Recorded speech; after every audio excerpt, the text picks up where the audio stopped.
Bonjour à toutes et tous. Nous allons vous présenter les conséquences et les adaptations concrètes à la Covid à travers 3 établissements de configurations différentes.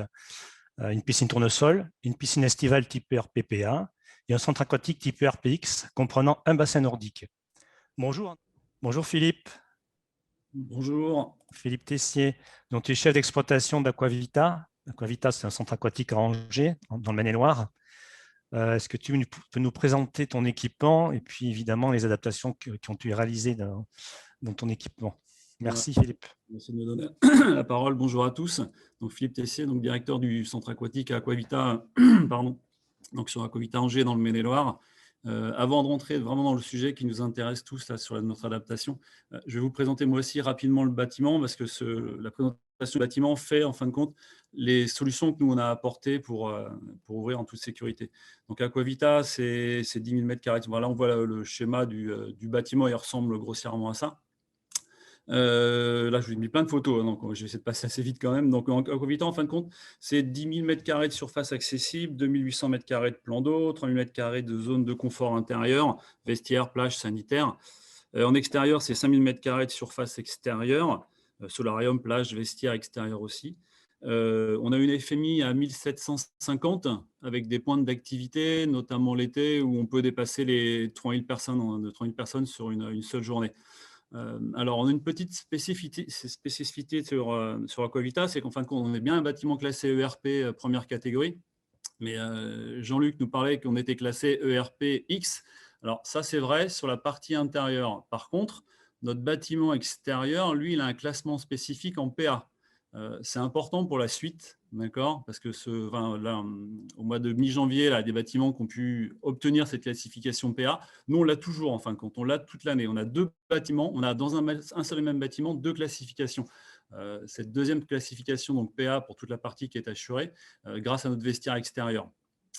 Voilà, j'y reviendrai un petit peu plus longuement tout à l'heure.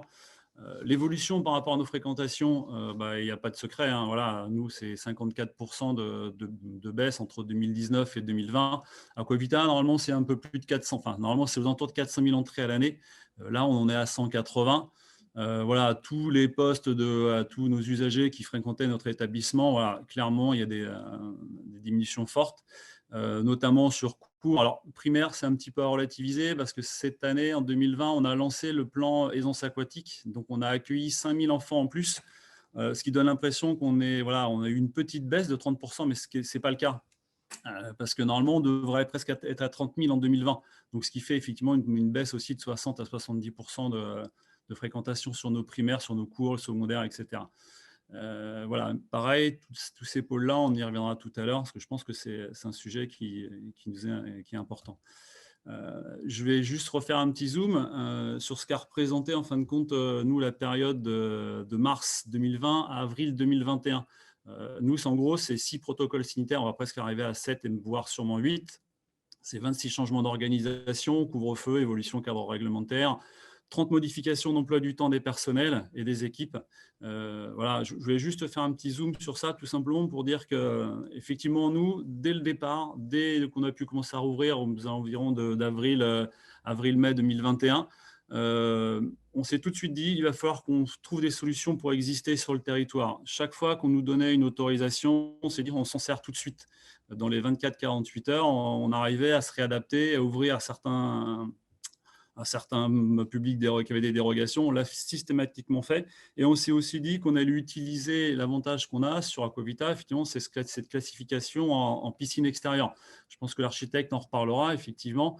Pour nous, ça a été une vraie chance d'avoir ce bâtiment avec cette classification. On s'en est énormément servi. Tout ça, ça a pu être mis en place. On verra les résultats tout à l'heure. Mais ces 30 modifications, ces 26 changements, ils peuvent être réalisés uniquement si on a l'adhésion des équipes. Parce on a beaucoup de chance sur Aquavita, c'est effectivement les équipes ont accepté d'adhérer à ce changement. Parce que 30 modifications, vous voyez, sur un an, ça fait presque, voilà, c'est 2 plannings par mois quasiment. Quand vous avez des enfants, voilà, c'est extrêmement compliqué. Les équipes ont adhéré. Et il y a aussi effectivement nos élus qui nous ont entièrement fait confiance, nos directeurs qui nous ont soutenus dans tous nos choix, faire rentrer notamment, alors je reviens sur le public extérieur, enfin, l'accès sur notre piscine extérieure, faire rentrer du public sur notre bassin extérieur PA au mois de décembre par les vestiaires extérieurs, sachant qu'ils avaient 50 mètres à traverser pour traverser notre parc en maillot de bain pour sauter dans la piscine. C'était un vrai pari, un vrai risque.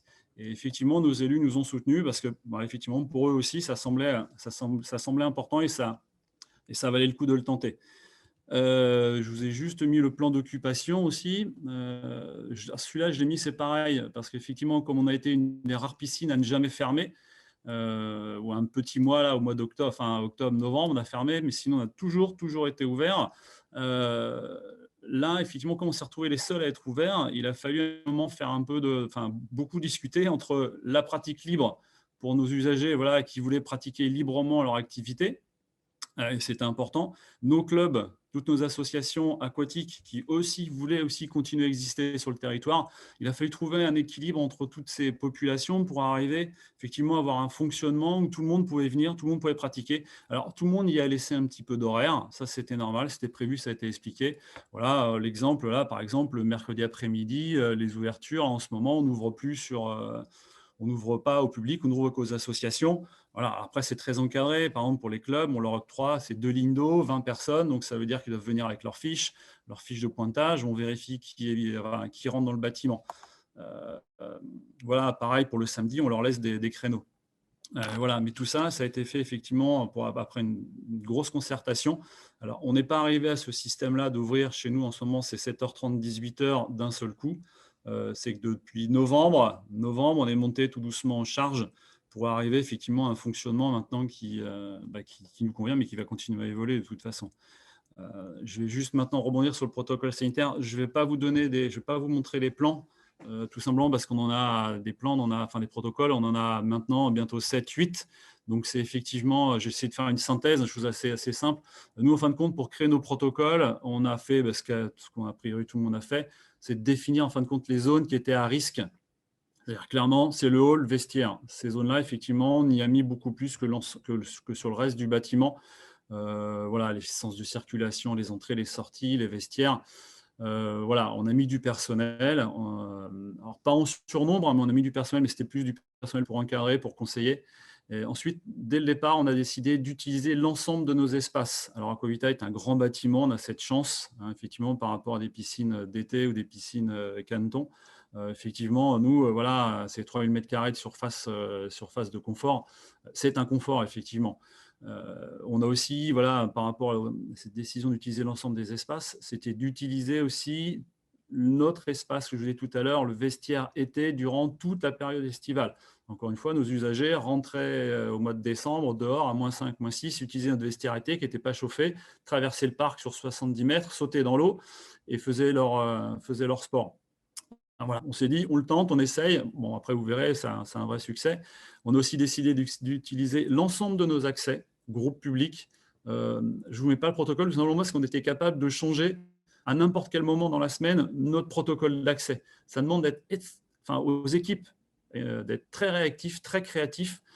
Il a fallu vraiment s'appuyer sur l'imaginaire ou la façon les bons réflexes des équipes, notamment d'accueil. Voilà, on pouvait faire accéder les groupes par l'accès public à 10h et inversement, voilà, on changeait par le public et on ressortait. Il y avait des grandes lignes qui étaient créées, mais voilà, on a laissé un peu de souplesse pour ne pas se retrouver dans un système qui pouvait tout nous bloquer. L'exemple tout simple, le bus scolaire qui arrive avec un quart d'heure de retard, on ne peut plus parce que l'autre école elle sort, voilà. Toutes ces choses-là, voilà, on devait pouvoir les assumer, donc on a laissé de la liberté à nos agents et on leur a aussi fait confiance parce qu'ils ont aussi des compétences et ils nous l'ont bien montré. On a aussi donc facilité la circulation dans l'ensemble de notre bâtiment. Tout à l'heure, on parlait de fermeture de casiers, de cabines. Alors nous, tout de suite, on a dit, on ne fait pas ça. On ne l'a pas fait. On a tout laissé ouvert. Tout a été ouvert en permanence. Tout simplement, l'exemple des casiers. Nous, on a quand même un grand nombre de casiers, on en a plus de 600. Mais voilà, je viens avec mes affaires. Si le casier 1, il y a quelqu'un devant, je ne peux pas prendre le 2 parce qu'il est fermé, le 3, etc. On s'est dit non, ce qu'on ne veut pas, nous, fin de compte, c'est qu'on ne voulait pas que les gens stationnent dans nos espaces de confort. C'est-à-dire qu'on voulait qu'ils aient tout de suite un casier disponible. on a fait appel à l'intelligence de nos usagers. S'il y a quelqu'un au casier 1, on prend le numéro 4. S'il y a quelqu'un au 4, on prend le 8. On ne se met pas côte à côte. On avait des agents qui étaient là pour conseiller, voilà, pour orienter. Mais voilà, on n'a pas voulu, effectivement, parce que nous, on a comme des grosses fréquentations en instantané. Des douches, par exemple, si vous avez 20 personnes qui attendent une douche, ça n'a pas de sens. Pour nous, ça n'avait pas de sens. On préfère que les gens utilisent toutes les douches et que ça s'alterne et voilà, les gens ne prennent pas la douche qui est à côté de la personne. On se décale un peu et ça a tourné comme ça et ça s'est très bien passé. En termes de FMI, pareil, on a parlé, beaucoup parlé de réservation. Nous, c'est pareil, on a tout de suite décidé de ne pas partir sur ce fonctionnement-là. Par contre, on a réduit la FMI, nous, à 50% sur Acovita sur la période de l'été. 50% chez nous, c'est 800 personnes en instantané.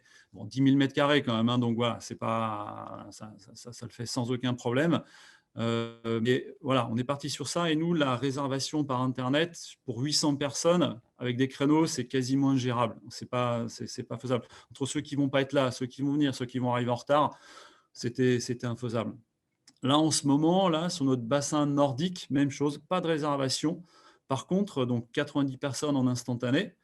Par contre, ce qu'on a fait pour essayer d'éviter les files d'attente, c'est qu'on a élargi nos plages horaires. Donc là, en ce moment, on ouvre à 7h30, on ferme à 18h. Là, bientôt, le couvre-feu va monter. Donc, nous, c'est pareil, on va augmenter nos amplitudes horaires. Voilà, c'est pour éviter tout simplement les files d'attente et chacun finit par trouver sa place sans faire de réservation. C'est un choix voilà, qu'on a assumé, que nos élus ont assumé aussi. Et bon, le résultat, pour l'instant, est très, très positif. Là, voilà, je vous parlais des horaires qu'on a mis en place donc, depuis novembre. Là, vous voyez, là, en ce moment, on est à plus de 16 000 entrées sur le mois d'avril. Toujours pareil, hein, toujours sur une FMI à 90 et sans file d'attente et sans réservation. Voilà, les gens se sont habitués à notre fonctionnement, tout simplement. Ils s'adaptent. Si voilà, ils veulent être tranquilles, ils viennent le matin. S'ils acceptent d'avoir un peu plus de monde, ils viennent entre midi et deux. L'évolution du coût de fonctionnement. Alors moi, j'ai mis quelques chiffres, mais j'ai mis dépenses et recettes aussi. Tout simplement parce qu'effectivement, notre résultat, il n'est pas bon, mais comme dans beaucoup de sites, tout simplement, j'ai mis ça, c'est quoi? Il y a des dépenses, mais on a aussi essayé de réduire certaines dépenses, notamment sur les fluides. On a mis un peu en hibernation une partie de notre bâtiment, voilà, des zones qu'on n'utilisait plus, les toboggans, les torrents, etc. Voilà, on les a mis, en gros, on a arrêté de les chauffer, arrêté de les traiter, ce qui a généré effectivement une économie d'un peu plus de 20% sur notre fonctionnement. La RH, ça n'a pas bougé, tout simplement parce que la collectivité a fait un choix de garder l'ensemble de son personnel pour pouvoir leur déployer sur d'autres sites, et les éducateurs aussi sur les périodes où on ne pouvait plus accepter notamment les scolaires à l'intérieur. On recrée notamment des séances d'activité terrestre. Voilà, nos éducateurs sont aussi allés dans les écoles pour faire de la formation de secourisme pour 120 classes, je crois. Voilà, c'est pour ça qu'en fin de compte, notre RH n'a pas trop bougé. Là, les recettes, clairement, une baisse de 60%. La collectivité a fait le choix de rembourser au prorata de ce qui avait été réalisé, mais on a remboursé quasiment la totalité de nos usagers sur les forfaits qui n'avaient pas été réalisés, sur les cours, l'enseignement. Voilà, les 568 qui nous restent là, c'était les cours de l'été, les entrées qu'on a eues sur 2020. Le résultat, oui, il n'est pas très glorieux. Je ne vais même pas m'arrêter sur ce résultat, mais en fin de compte, ce qu'il y a derrière tout ça, par contre, ce qui va être le plus inquiétant, c'est que derrière tout ça, c'est des enfants qui n'ont pas appris à nager. Là, par contre, on a un vrai problème, je pense, dans les années qui vont arriver, dans les 2 ans, où là, effectivement, mais ces gamins-là, 2 ans, savoir nager en 6e, c'est foutu, quoi. On ne peut pas, quoi. Si on reste comme on est là, on ne va jamais y arriver. Alors, j'écoutais la collègue des deux Morins. Effectivement, chacun va devoir trouver des solutions. Ouvrir plus tard, effectivement, sur les piscines d'été, ça peut être une très bonne solution pour accueillir plus d'enfants. Voilà, je pense que chacun va devoir travailler un peu de son côté. Donc, nous, par rapport à ça, c'est pour conclure, je vais vous donner les solutions que nous, on a trouvées. Donc là, nous, c'est de retrouver nos usagers de la stabilité donc pour 2023. Je pense qu'on va essayer. Ce n'est pas garanti, mais on va essayer. Ce serait pas mal. On va capitaliser aussi sur notre image positive parce qu'on a été une des rares piscines. On devait être 10 piscines, je crois, au mois de décembre en France à être ouvert durant tout l'hiver. Donc, on va capitaliser sur cette image qui va, j'espère, nous servir. Et ensuite, le gros sujet, effectivement, ça va être de relancer nos scolaires, nos cours. Nos scolaires, on a mis en place le projet Aisance aquatique en mars 2020. Voilà, on l'a mis 3 semaines, on l'a arrêté, on l'a recommencé sans arrêt. Voilà, nous, normalement, le plan Aisance aquatique, c'est une 60aine de classes. Là, normalement, on avait prévu, on doit avoir 20 sessions, on a dû en faire 6. Donc là, l'année prochaine, j'espère qu'on va pouvoir arriver à faire nos 20 sessions sur le projet Aisance aquatique. Je crois qu'après, il y a une personne qui parle du projet Aisance aquatique, donc je ne vais pas trop rentrer dessus. Et après, nous, alors la solution qu'on a trouvée, c'est pas d'ouvrir plus, parce qu'on ne peut pas ouvrir plus. Par contre, effectivement, pour apprendre à nager, parce que ça nous tient, voilà, je pense que c'est notre priorité pour nous, l'apprentissage de natation, nous, ce qu'on va faire tout simplement en termes de solution, c'est de transformer nos cours de ce qu'on appelle, nous, de la forme, la gym, par exemple, le gym, des cours qui sont accessibles, qui peuvent être accessibles pour les plus jeunes, notamment des cours de gym qu'on a à 18 heures, ben, clairement, on va les faire disparaître. On va les faire disparaître pour les remplacer par des cours d'apprentissage de natation, pour essayer de rattraper un petit peu ce temps qu'on a perdu. Et voilà, c'est quand même, voilà, effectivement, c'est important, parce que tous ces loulous qui apprennent pas à nager, là, on va les retrouver dans nos piscines de toute façon, sur les lacs, sur les rivières, etc., en bord de mer. Et je pense que là, les 2 prochaines années qui viennent devant, là, qui nous arrivent, je pense que là, nous, notre sujet, notre gros projet, ça va être de rattraper ce temps, et ça ne va pas être facile. Mais je pense que chacun peut avoir des projets dans ses équipements. Voilà, je ne vais pas durer plus que ça. Je pense que je suis à peu près dans les temps. J'essaie de faire vite. C'est parfait, Philippe. Merci pour ta présentation qui effectivement résume à peu près toutes les préoccupations de l'ensemble des gestionnaires. On a une petite question, ou 2 questions même rapidement. Une question de Eve qui se demande comment tu as pu mobiliser toutes tes équipes malgré ces 30 changements de planning. Parce que devant eux, il y avait un résultat en fin de compte. Voilà, il y avait une vraie demande du public, et ce public, mine de rien, il est rentré, il les a remerciés, parce qu'ils ont bien, tout notre public a compris que, c'était un autre monde en fin de compte. Comme on était les seuls à être ouverts, ça a vraiment mis en valeur et en avant tous nos agents. C'est pour ça qu'ils se sont pris au jeu. Effectivement, ils ont accepté tous ces nombreux changements. Mais je ne vous cache pas, hein, ça n'a pas été non plus le monde des bisounours. Ça n'a pas été, voilà, ça n'a pas été toujours facile. Voilà, c'est pour ça que quand je parle de ma perspective de la stabilité, j'ai aussi besoin de stabilité. Les équipes en ont besoin aussi maintenant. Voilà, il faut aussi qu'on reprenne une vie normale. Très bien. Puis, en fait, une dernière question. Est-ce que tu as pu profiter de ton équipement extérieur pour proposer des cours d'apprentissage? Non, on ne l'a pas fait, ça. On ne l'a pas fait, on n'en avait pas les moyens. Et ce qui se passe, il y avait trop d'instabilité. Pour vendre des forfaits, on n'était pas capable de dire qu'on pouvait proposer, par exemple, 7-8 cours, parce qu'on a passé 26 changements de fonctionnement entre les sportifs de niveau qui rentraient, les mineurs, les majeurs, etc. On a fait un choix de libérer des lindos, mais pour nos partenaires, voilà, les clubs, les pompiers, etc. C'est à eux à qui on a libéré des lindos. C'est un choix qu'on a fait. D'accord. Merci beaucoup, Philippe. Bonne continuation. Merci bien.